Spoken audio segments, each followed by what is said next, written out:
From rules that have seemingly been designed to cause pain and injury, to the disrespectful low pay, here's why the MMA world hates Dana White's Power Slap League. What happens when the line between sport and abuse becomes blurred, and even fight fans hate it? Well, you get Dana White's Power Slap League. The idea of the Power Slap League is simple. Two fighters face off with the goal of slapping each other as hard as they can, until one either gets knocked out and can no longer continue, or wins after 3 to 5 rounds of undefendable slaps, and is crowned the winner. The PSL's simple premise has sparked outrage not only among health professionals, but the MMA world as well. And when you think about the world of MMA, there's rarely any concerns regarding safety. But now, many people in the MMA industry are taking aim at Dana White and his PSL. MMA reporter Danny Seguera recently tweeted, "In MMA, boxing, or any other combat sport, a fight is stopped when a fighter can't intelligently defend themselves. These people aren't allowed to intelligently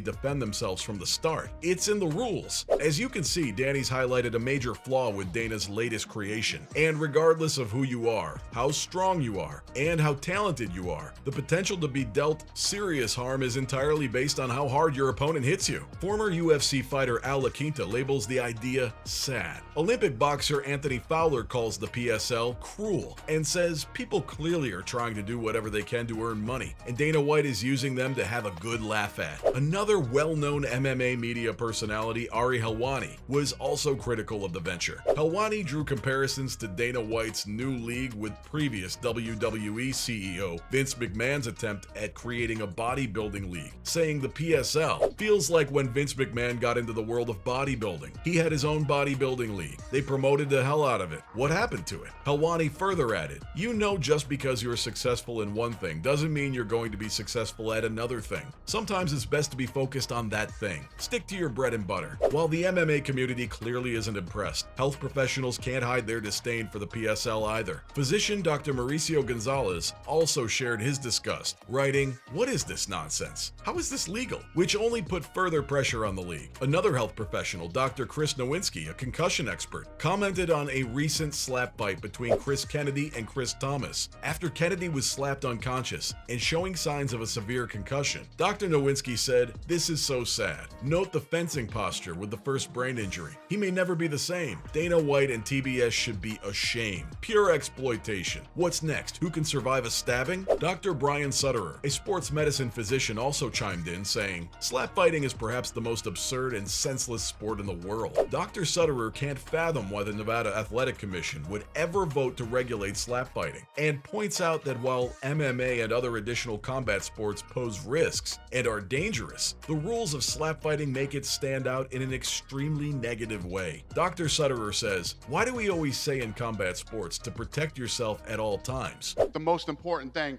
the health and safety aspect of this thing. And if you look at our reputation when it comes to health and safety, we're hoping that this opens up. Ultimately, Sutterer believes that slap fighters are under a false sense of safety and security, and don't understand the serious brain injuries these brutal slaps are capable of causing. Most of the slaps end in what Sutterer likes to call open-handed punches. It's clear the MMA world views this new and ambitious league as nothing more than a cash grab by the always money-hungry Dana White. Many believe the PSL goes against the values of MMA as a whole, where the safety of the fighters is paramount, and the idea that someone could be seriously injured or even killed without a chance to defend themselves for the sake of entertainment is unacceptable. To make matters worse, the controversy started to surround the incredibly low-pay fighters we're now exposing. Former UFC middleweight fighter Eric Spicely revealed that he was offered a measly $2,000 to show up for a PSL match, and a further $2,000 as a win bonus. To many, this was both a literal and theoretical slap in the face, no pun intended. Spicely also reveals that the pay structure mirrors that of the Ultimate Fighter, with slight pay bumps for continuous wins, and he concludes that if a fighter has 3 slap fights, they'd get somewhere in the ballpark of $10,000. Now, to some people, $10,000 isn't exactly chump change, but is it really worth a lifetime of brain injuries? Of course not. Every slap has the possibility of not only knocking a person unconscious, but can cause long-term brain damage, hearing loss, vision loss, and nerve damage. And what separates the PSL from other combat sports, such as the UFC, is that those fighters can actually defend themselves. And this begs the question, is Dana really looking after his fighters' best interests? Some of these have like 300 million views. So I started thinking,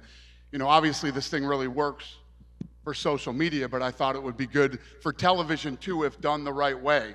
It's common knowledge that only the top fighters in the UFC earn a great living, and those who aren't at the world-class level often have to look at other sources of income to live a comfortable life. This is why so many people hate the PSL. They see fighters risking their health and safety to earn a relatively low wage, which is rubbing fans, health professionals, and those in the MMA community the wrong way. But is this really all on Dana? Of course, he's not forcing these fighters to compete. They're doing this of their own volition, but it's clear that there's some serious ethical and moral concerns regarding the PSL. Sure, the argument can be made that there's no use of kicks, elbows, punches, or even knees, but with some of the brutal knockouts that have occurred already, does any of that even matter? Many feel that PSL competitors are being taken advantage of, and it's clear that the negative press surrounding the league isn't what Dana White was hoping for. The scrutiny and backlash certainly aren't doing any wonders for his image, or the league's potential longevity. More controversy surrounding the Slap League came to the surface when a rapid decline in viewership numbers was recently reported. Dana was constantly boasting about their social media engagement and reach, but upon further investigation, many in the media believed that the tweets had been receiving fake engagements from accounts that haven't been active in months. Now that's embarrassing for Dana. White was lying about their social media metrics, and it paints a bleak picture as far as the true level of interest goes for the PSL. As much as the MMA world and health professionals may hate the Power Slap League, there's no denying how invested both Dana and TBS are in continuing the development of the league. Despite widespread condemnation from the likes of former UFC fighters, Olympic boxers, and medical experts, unfortunately there's still a market for this type of brutal competition. The sport had initially generated significant buzz on social media, with videos of slap fights going viral, capturing the attention of audiences around the world. While it's clear that the sport is dangerous and has the potential to seriously harm its participants, there'll always be individuals willing to take the risk for the chance at fame and fortune. Speaking of fortune, the low payouts that have been revealed so far indicate that the PSL could be operating on a shoestring budget, and the PSL may not be able to stay afloat in the face of all this criticism. It's also important to mention that similar criticism was faced in other extreme fighting competitions, including the UFC itself, so only time will tell if the continuous backlash will lead to the PSL's demise. For now, the MMA world and health professionals will continue to hope and pray that either the rules change and fighters are paid a lot more, or the league simply dissolves. Hopefully PSL fighters will find other sources of income, so they don't have to put their bodies and lives on the line for a price that simply isn't worth the risk. So, from the disrespectful low pay to rules designed to cause pain and injury, that's why the MMA world hates Dana White's Power Slap League.